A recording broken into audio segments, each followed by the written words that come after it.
సంచలన director Ram Gopal వర్మకు CID నోటీసులు జారీ చేసింది. ఇవాళ సిఐడి కార్యాలయానికి విచారణకు రావాలని నోటీసులు ఇచ్చింది. వ్యక్తిగత కారణాల వల్ల విచారణకు రాలేనని ఆర్జీవీ సిఐడి అధికారులకు సమాచారం ఇచ్చారు. సినిమా ప్రమోషన్లో బిజీగా ఉండటం వల్ల విచారణకు హాజరు కాలేనని, ఈ నెల 28న సినిమా విడుదల ఉండటంతో తీరిక లేదని పేర్కొన్నారు.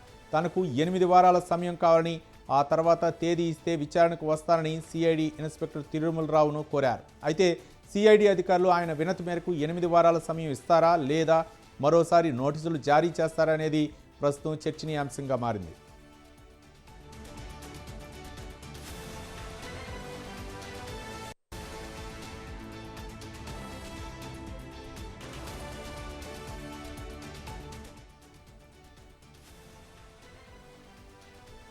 కాగా 2019లో రామ్ గోపాల్ వర్మ కమ్మరాజ్యంలో కడప రెడ్లు పేరుతో ఓ సినిమా తీశారు. ఈ మూవీపై తెలంగాణ హైకోర్టులో పిల్ దాఖలు చేయడంతో అమ్మ రాజ్యంలో కడప బిడ్డలు అనే పేరుతో సినిమాను విడుదల చేశారు.